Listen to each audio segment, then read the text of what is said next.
આજે આપણે સંકીર્ણ સંયોજન ચેપ્ટરની અંદર થોડું આગળ વધીએ.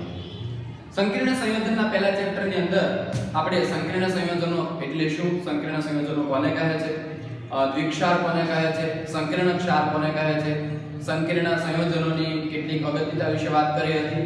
તેમજ વર્નરનો સિદ્ધાંત, જે મેં અગાઉ કીધું ખૂબ અગત્યનો પ્રશ્ન છે, જે બોર્ડમાં અવારનવાર પૂછાય છે. વર્નરના સિદ્ધાંતના મુદ્દાઓ વિશેની આપણે ચર્ચા કરી હતી. આજે આપણે લિગેન્ડ એટલે શું અને લિગેન્ડના વર્ગીકરણ વિશેનો અભ્યાસ કરવાના છીએ. તો આજનો આપણો ક્વેશ્ચન છે લિગેન્ડ એટલે શું, તેનું વર્ગીકરણ સમજાવો.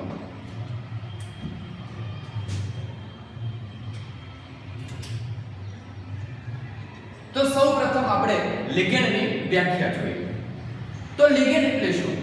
તો લિગેન્ડ એટલે ઋણ આયન અથવા તો તટસ્થ અણુ કે પરમાણુ, જેને આપણે લિગેન્ડ તરીકે ઓળખીએ છીએ. તો જો એની વ્યાખ્યા આપણે આપવી હોય તો સંકીર્ણ સંયોજનમાં ધાતુ આયનને ઇલેક્ટ્રોન યુગ્મનું દાન કરતો તટસ્થ અણુ કે ઋણ આયન એટલે લિગેન્ડ.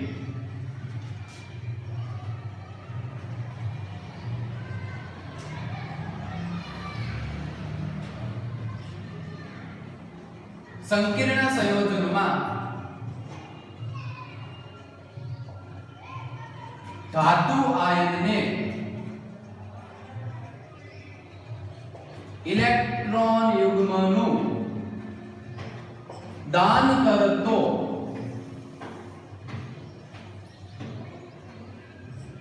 ઋણ આયન કે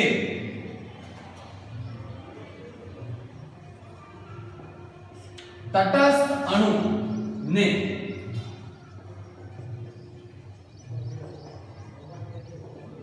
લિગેન્ડ કહે છે. વ્યાખ્યાની અંદર ત્રણ શબ્દો નીચે મેં અંડરલાઈન કરી છે, જે વ્યાખ્યા માટે ખૂબ અગત્યના છે. કોઈ પણ સંકીર્ણ સંયોજનોમાં જે ધાતુ આયન છે, એ ધાતુ આયનને ઇલેક્ટ્રોન યુગ્મનું દાન કરતો ઋણ આયન કે તટસ્થ અણુ, જેને આપણે લિગેન્ડ કહીએ છીએ. તો લિગેન્ડના વર્ગીકરણ વિશે જો આપણે થોડી વાત કરીએ તો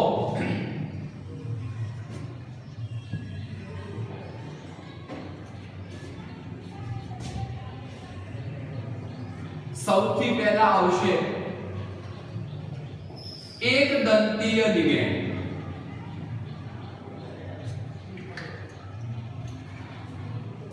ત્યારબાદ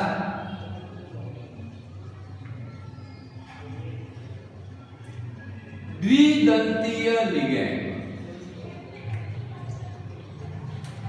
ત્યારબાદ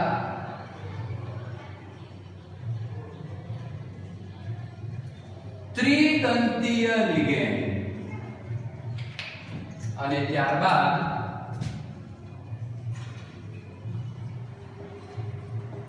ષટદંતીય લિગેન્ડ. તો મિત્રો આ લિગેન્ડના પ્રકાર છે: એકદંતીય લિગેન્ડ, દ્વિદંતીય લિગેન્ડ, ત્રિદંતીય લિગેન્ડ અને ષટદંતીય લિગેન્ડ. આપણે વિગતવાર બધા જ લિગેન્ડનો આપણે અભ્યાસ કરીએ. તો સૌથી પહેલા લઈએ આપણે એકદંતીય લિગેન્ડ. તો એકદંતીય લિગેન્ડ કોને કહે છે, તો એ આપણે જોઈએ. સંકીર્ણ સંયોજનની અંદર લિગેન્ડમાંનો કોઈ એક જ પરમાણુ, સાંભળજો, સંકીર્ણ સંયોજનની અંદર લિગેન્ડમાંનો કોઈ એક જ પરમાણુ એ ધાતુ આયનને ઇલેક્ટ્રોન યુગ્મનું દાન કરતો હોય તો તેવા લિગેન્ડને એકદંતીય લિગેન્ડ કહેવામાં આવે છે. એકદંતીય તટસ્થ લિગેન્ડની આપણે વાત કરવી હોય તો એના ઉદાહરણ આપણે જોઈએ. એકદંતીય તટસ્થ લીગેન્ડના આપણે ઉદાહરણ જોઈએ તો H2O, NH3, CO આ બધા એકદંતીય તટસ્થ લીગેન્ડ છે. અને જો એકદંતીય ઋણ લીગેન્ડની આપણે વાત કરવી હોય તો CN-, Cl-, F-, તો આ બધા એકદંતીય લીગેન્ડ છે. એકદંતીય તટસ્થ લીગેન્ડ અને એકદંતીય ઋણ લીગેન્ડ. વ્યાખ્યા ફરી વખત બોલું છું. આ વ્યાખ્યા બધા જ લિગેન્ડ માટે લાગુ પડશે કે લિગેન્ડમાંનો કોઈ એક પરમાણુ ધાતુ આયનને એક ઇલેક્ટ્રોન યુગ્મનું દાન કરતો હોય તો તેવા લિગેન્ડને એકદંતીય લિગેન્ડ કહેવામાં આવે છે. એનો આપણે જો ડિટેલમાં અભ્યાસ કરીએ તો આપ જોઈ શકો છો કે એકદંતીય તટસ્થ લિગેન્ડમાં પહેલું ઉદાહરણ લખેલું છે H2O. તો આમાં ઓક્સિજન પરમાણુ છે ધાતુ આયનને ઇલેક્ટ્રોન યુગ્મનું દાન કરશે. NH3 તો NH3 આખામાંથી નાઇટ્રોજન એકલો જ એ ઇલેક્ટ્રોન યુગ્મનું દાન કરશે. CO તો આ એક ઇલેક્ટ્રોન એક જ પરમાણુ ઇલેક્ટ્રોન યુગ્મનું દાન કરતો હોય તો તેને એક દંતીય લિગેન્ડ કહેવામાં આવે છે. એ જ રીતે આપ જોઈ શકો છો સાયનાઇડ, ક્લોરાઇડ અને ફ્લોરાઇડ આ ત્રણે જે ઋણ આયનો છે એ ઋણ આયનો પોતે એક જ ઇલેક્ટ્રોન યુગ્મનું દાન કરશે. આથી એક દંતીય લિગેન્ડ કહેવામાં આવે છે. હવે જોઈએ આપણે દ્વિદંતીય લિગેન્ડ. તો એક દંતીય લિગેન્ડની વ્યાખ્યા મુજબ જ દ્વિદંતીય લિગેન્ડની વ્યાખ્યા આવશે કે લિગેન્ડમાંના કોઈ બે પરમાણુ બે ઇલેક્ટ્રોન યુગ્મનું દાન કરે. કોને દાન કરશે? ધાતુ આયનને. તો તેવા લિગેન્ડને દ્વિદંતીય લિગેન્ડ કહેવામાં આવે છે. વ્યાખ્યા ફરીવાર બોલું છું. સંકીર્ણ સંયોજનમાં લિગેન્ડમાંના કોઈ બે પરમાણુ બે ઇલેક્ટ્રોન યુગ્મનું દાન કરશે ધાતુ આયનને. તો એ પ્રકારના લિગેન્ડને દ્વિદંતીય લિગેન્ડ કહેવામાં આવે છે. દ્વિદંતીય લિગેન્ડનું આપણે ઉદાહરણ જોવું હોય તો આપણે દ્વિદંતીય લિગેન્ડનું પહેલું ઉદાહરણ લઈએ EN. EN એટલે કે ઇથેન 1,2-diamine. આપણે જોઈએ CH2 CH2 NH2 NH2. હવે આપ જોઈ શકો છો કે અહીંયા નાઇટ્રોજન પરમાણુ પાસે એક અબંધકારક ઇલેક્ટ્રોન યુગ્મ છે. અહીંયા નાઇટ્રોજન પરમાણુ પાસે અબંધકારક ઇલેક્ટ્રોન યુગ્મ છે. આપણે જાણીએ છીએ કે નાઇટ્રોજન 5 સહસંયોજક બંધ બનાવી શકશે. એમાંથી નાઇટ્રોજને બે હાઇડ્રોજન સાથે બે બનાવ્યા, એક ઉપરના કાર્બન સાથે, એટલે 3 આથી અબંધકારક ઇલેક્ટ્રોન યુગ્મ એક બાકી રહેશે. હવે તમે જુઓ આનું નામ છે દ્વિદંતીય લિગેન્ડ. એટલે દ્વિદંતીય લિગેન્ડ આ એક લિગેન્ડ છે. લિગેન્ડમાંના બે પરમાણુ બે ઇલેક્ટ્રોન યુગ્મનું દાન કરશે. આથી નામ પડ્યું છે દ્વિદંતીય લિગેન્ડ. દ્વિદંતીય લિગેન્ડનું આપણે બીજું ઉદાહરણ જો લેવું હોય તો એનું બીજું ઉદાહરણ છે OX-2 ઓક્સિલેટ આયન. ઓક્સિલેટ એટલે કે C2O4. C2O4-2 જેને આપણે ઓક્સિલેટ કહીએ છીએ. તો આનું બંધારણ કંઈક આ મુજબ થશે. કાર્બન બોન્ડ કાર્બન, ઓક્સિજન 4 એટલે અહીંયા ડબલ બોન્ડ થી ઓક્સિજન, ડબલ બોન્ડ થી ઓક્સિજન, આ સિંગલ ઓક્સિજન સિંગલ. આપ જોઈ શકો છો C2O4. હવે આ માઈનસ કેમ કે એની પાસે અબંધકારક ઇલેક્ટ્રોન યુગ્મ, આ માઈનસ કેમ કે એની પાસે અબંધકારક ઇલેક્ટ્રોન યુગ્મ. તો C2O4 માંથી આ બંને ઓક્સિજન ઇલેક્ટ્રોન યુગ્મનું દાન કરશે. આ ટૂંકમાં કેવું હોય તો En અને OX-2 માં બે પરમાણુ એવા છે જે ધાતુ આયનને ઇલેક્ટ્રોન યુગ્મનું દાન કરી શકે છે. આથી તેને દ્વિદંતીય લિગેન્ડ કહેવામાં આવે છે. આગળ આપણે વાત કરીએ ત્રિદંતીય લિગેન્ડ કોને કહે છે. તો વ્યાખ્યા સેમ કે લિગેન્ડમાંના ત્રણ પરમાણુ ઇલેક્ટ્રોન યુગ્મનું દાન કરી શકે તો તેવા લિગેન્ડને ત્રિદંતીય લિગેન્ડ કહેવામાં આવે છે. ઉદાહરણ જોઈએ એનું PTN પ્રોપેન 1,2,3 ટ્રાયએમાઇન જેને PTN બોલે છે. પ્રોપેન 1,2,3 ટ્રાયએમાઇન. હવે આપણે એનું બંધારણ જોઈએ તો CH2 CH CH2 NH2 NH2 NH2. આપ જોઈ શકો છો આ નાઇટ્રોજન પાસે પણ અબંધકારક ઇલેક્ટ્રોન યુગ્મ, આ નાઇટ્રોજન પાસે પણ અબંધકારક ઇલેક્ટ્રોન યુગ્મ, આ નાઇટ્રોજન પાસે પણ અબંધકારક ઇલેક્ટ્રોન યુગ્મ. તો PTN માં એવા કેટલા પરમાણુ છે જે ઇલેક્ટ્રોન યુગ્મનું દાન કરી શકે? તો કે 3 પરમાણુ. એક આ નાઇટ્રોજન, એક વચ્ચેનો નાઇટ્રોજન અને એક આ ત્રીજો નાઇટ્રોજન. તો આથી આ લિગેન્ડ PTN નામના લિગેન્ડને કેવું લિગેન્ડ કહેવામાં આવે છે? ત્રિદંતીય લિગેન્ડ કહેવામાં આવે છે. ફરી એક વખત ત્રિદંતીય લિગેન્ડ કોને કહેવાય? તો એક લિગેન્ડ એક હોય પણ એની અંદર 3 પરમાણુ એવા હોય કે જે ધાતુ આયનને ઇલેક્ટ્રોન યુગ્મનું દાન કરી શકે. તો એવા લિગેન્ડને ત્રિદંતીય લિગેન્ડ કહે છે. આપ ઉદાહરણ જોઈ શકો છો PTN એટલે કે પ્રોપેન 1,2,3 ટ્રાયએમાઇન.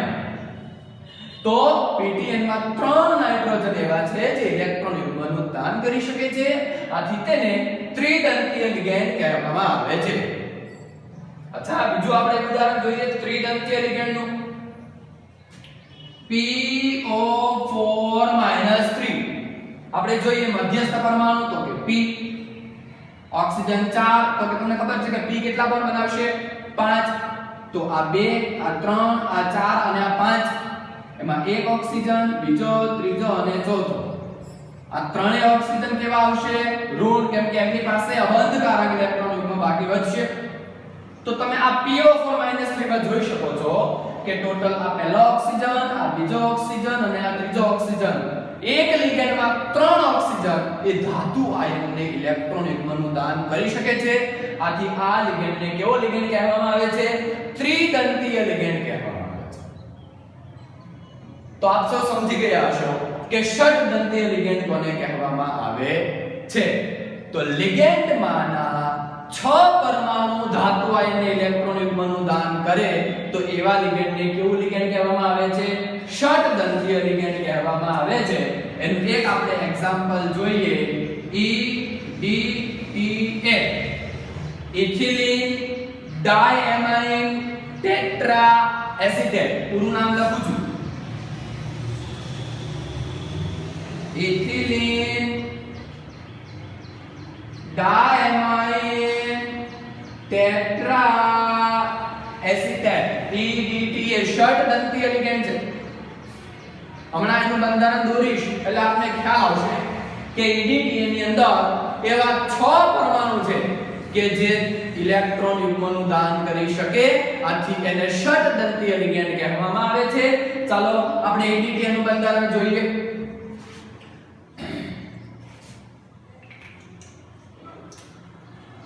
CH2 N આની પાસે બંધકારક ઇલેક્ટ્રોન યુગ્મ આની પાસે પણ બંધકારક ઇલેક્ટ્રોન યુગ્મ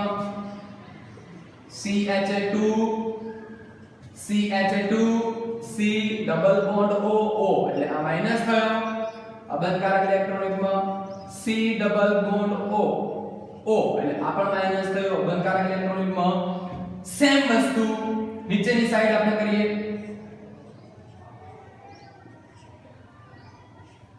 CH2 C double bond O અને O C double bond O અને O આપ જોઈ શકો છો આ EDTA નું બંધારણ છે પહેલા તો તમને સમજાવ્યું ચાલો E ફોર ઇથિલિન બે કાર્બન આ પહેલો કાર્બન બીજો કાર્બન એટલે ઇથિલિન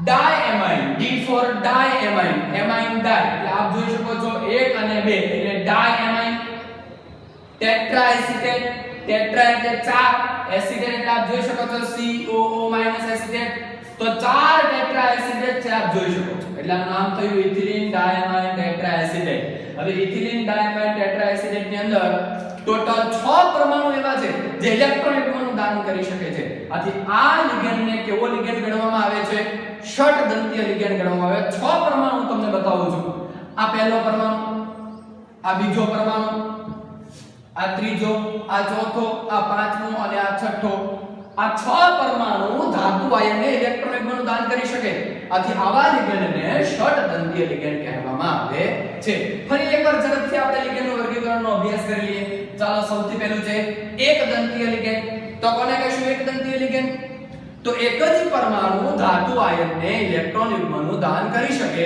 તો એવા લિગેન્ડને કેવો લિગેન્ડ કહેવાય તો કે એકદંતીય લિગેન્ડ હવે અહીંયા એક સવાલ ઊભો થાય કે સાહેબ એક જ ઇલેક્ટ્રોનનું દાન કરી શકે તો કેટલા બંધ બને તો એક જ બંધ બને અને કયો બંધ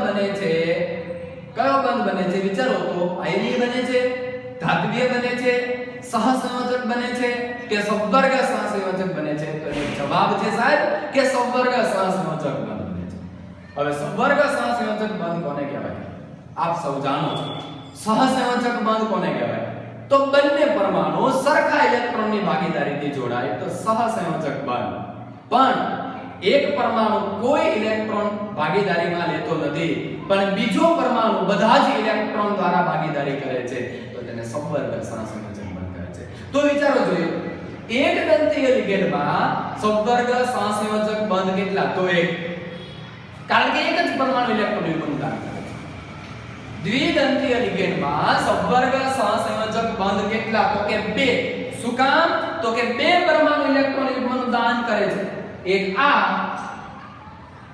અને એક આપ જોઈ શકો છો, એટલે દ્વિદંતીય લિગેન્ડ. ઓક્ઝેલેટ ની અંદર પણ 2 પરમાણુ ઇલેક્ટ્રોન યુગ્મનું દાન કરે છે. આથી દ્વિદંતીય લિગેન્ડ. તો કેટલા?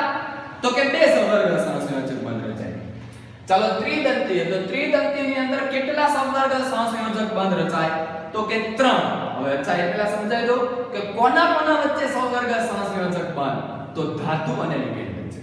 કેમ કે લિગેન્ડ ધાતુને ઇલેક્ટ્રોન રૂપમાં આપે છે. ત્રિદંતીય લિગેન્ડ ની અંદર 3 પરમાણુ એવા છે જે ઇલેક્ટ્રોન યુગ્મનું દાન કરે છે. આથી તે ત્રિદંતીય લિગેન્ડ છે. કેટલા સંવર્ગ સહસંયોજક બંધ બનશે?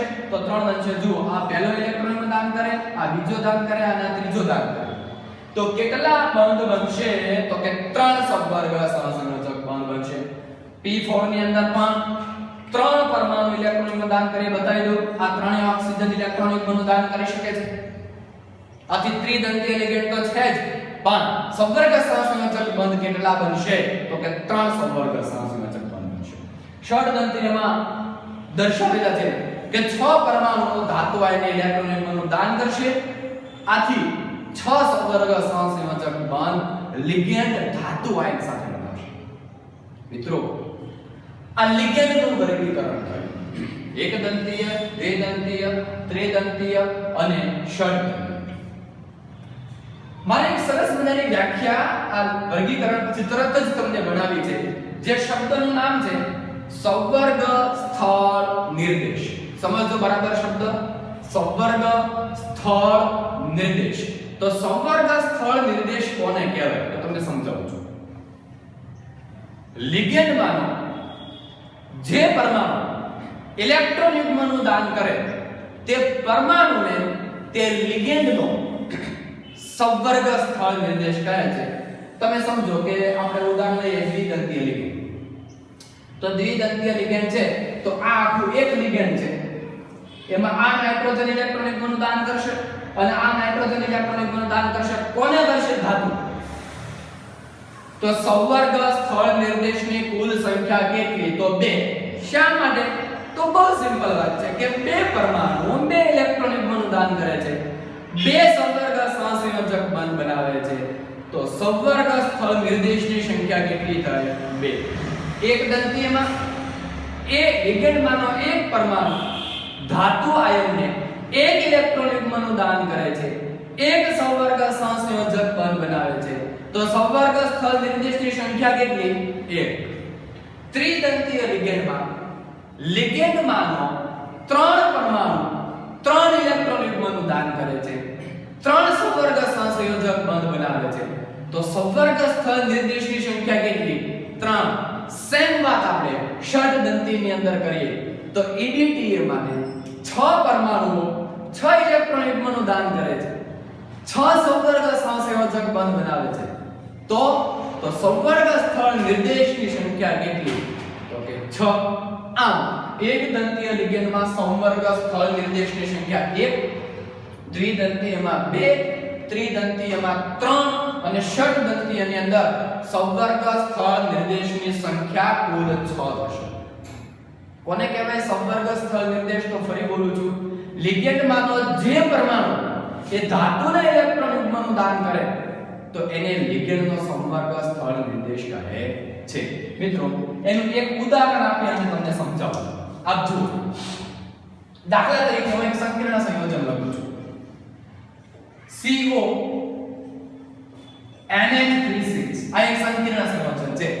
હવે આપ સૌ જાણો છો CO ધાતુ છે, NH3 લિગેન્ડ છે. અચ્છા, હવે વર્ગીકરણ બની ગયા, તરત યાદ આવવું જોઈએ. NH3 કયો લિગેન્ડ છે? એકદંતીય તટસ્થ. આ રહ્યો એકદંતીય તટસ્થ લિગેન્ડ છે. તો CO NH36 એક સંકીર્ણ સંયોજન છે. CO એ ધાતુ આયન છે. NH3 નામના 6 લિગેન્ડ છે. પણ આ NH3 માંથી કોણ ઇલેક્ટ્રોન યુગ્મનું દાન કરશે? તો કે નાઇટ્રોજન આને ઇલેક્ટ્રોન યુગ્મનું દાન કરશે. તો એટલા માટે એક જ પરમાણુ દાન કરે છે. આથી એ લિગેન્ડને કેવું લિગેન્ડ કહે છે? એકદંતીય લિગેન્ડ કહે છે. મિત્રો આ થયું લિગેન્ડનું વર્ગીકરણ. હવે આપણે લિગેન્ડ વિશે થોડી બીજી ચર્ચા કરીએ.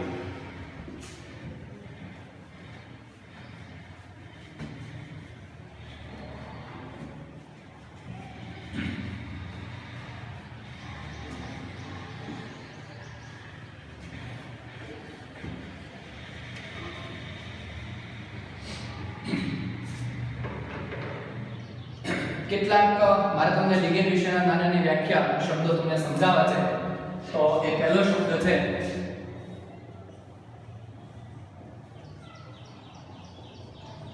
મિશ્ર લિગેન્ડ સંકીર્ણ સંયોજન. એવું સંકીર્ણ સંયોજન કે જેમાં લિગેન્ડ મિશ્ર સ્વરૂપે હોય તો મિશ્ર લિગેન્ડ સંકીર્ણ સંયોજન. મિત્રો ઘણી વખત સંકીર્ણ સંયોજનની અંદર એક જ સરખા લિગેન્ડ હોય એ જરૂરી નથી, અલગ અલગ લિગેન્ડ હોય છે. તો એવા સંકીર્ણ સંયોજનોને મિશ્ર લિગેન્ડ સંકીર્ણ સંયોજનો કહે છે. ઉદાહરણ તરીકે આપણે જોઈએ તો CO NH3 5Cl આપ જોઈ શકો છો. આખા સંકીર્ણની અંદર ધાતુ કોણ તો કે કોબાલ્ટ. NH3 ના કેટલા લિગેન્ડ તો કે 5 અને ક્લોરીન નો કેટલો લિગેન્ડ તો કે 1. તો જુઓ તમે બે અલગ અલગ લિગેન્ડ છે. તો આવા સંકીર્ણ સંયોજનને મિશ્ર લિગેન્ડ સંકીર્ણ સંયોજન કહે છે. એક જ સરખા લિગેન્ડ નથી, મિશ્ર લિગેન્ડ સંકીર્ણ સંયોજન કહે છે. તો સાદા સંકીર્ણ સંયોજન કોને કહેવાય? તો આમાં ફેરફાર કરો. આપ જુઓ અહીંયા હું લખી નાખું NH3 6 તો એક જ પ્રકારનો લિગેન્ડ છે, સાદા લિગેન્ડ સંકીર્ણ સંયોજન. પણ અહીંયા હું લખું છું NH3 5Cl. તો આપ જોઈ શકો છો કે અહીંયા એમાઇન ના 5 લિગેન્ડ અને ક્લોરાઇડ નો 1 લિગેન્ડ એમ કુલ 6 લિગેન્ડ છે, પણ અલગ અલગ છે. આથી તેને મિશ્ર લિગેન્ડ સંકીર્ણ સંયોજનો કહેવામાં આવે છે. બીજી વ્યાખ્યા સમજો.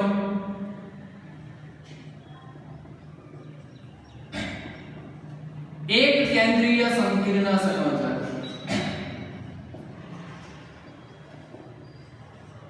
એક કેન્દ્રીય સંકીર્ણ સંયોજન એવું સંકીર્ણ સંયોજન કે જેમાં કેન્દ્ર એક હોય. હવે મિત્રો આ સંકીર્ણ સંયોજન છે, આમાં કેન્દ્ર સ્થાને કોણ હોય તો કે ધાતુ.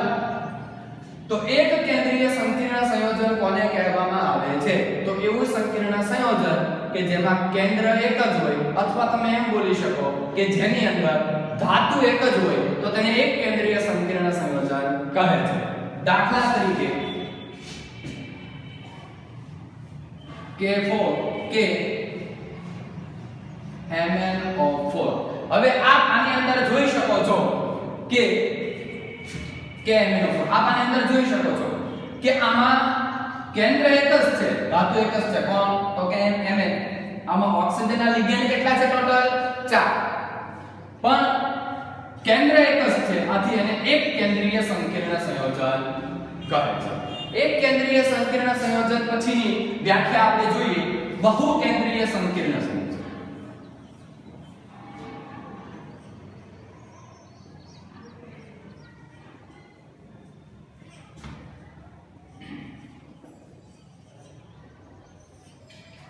તો વ્યાખ્યા ઉપર મુજબ જે સંકીર્ણ સંયોજનની અંદર કેન્દ્ર 2 કરતા વધારે હોય, 2 કે 2 કરતા વધારે હોય તો એવા સંકીર્ણ સંયોજનને બહુ કેન્દ્રીય સંકીર્ણ સંયોજન કહેવામાં આવે છે. દાખલા તરીકે K2 Cr2O7 આપ જોઈ શકો છો. આ સંકીર્ણ સંયોજનની અંદર ક્રોમિયમ કેટલા છે? તો કે 2 છે. તો આ સંકીર્ણ સંયોજનને કેવું સંકીર્ણ સંયોજન કહેવામાં આવે છે? તો કે બહુ કેન્દ્રીય સંકીર્ણ સંયોજન. કેમ કે કેન્દ્ર 2 કે 2 કરતા વધારે છે. તમે કેન્દ્ર બોલો કે ધાતુ એમ બોલો, બે સરખું થશે.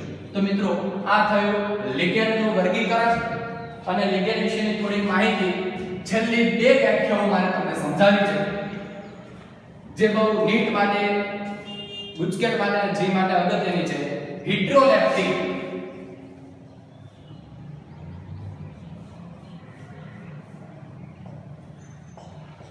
હાઇડ્રોલેપ્ટિક કોને કહેવામાં આવે છે? તો સંકીર્ણ સંયોજનની અંદર એક જ પ્રકારના લિગેન્ડ ઇલેક્ટ્રોન યુગ્મનું દાન કરતા હોય તો તેને હિટ્રોલેપ્ટિક કહેવામાં આવે છે.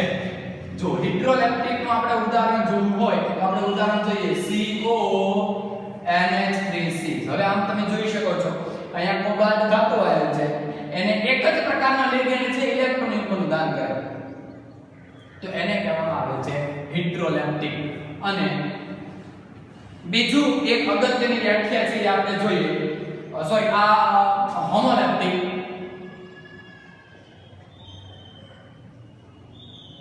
અને હિટ્રોલેપ્ટિક.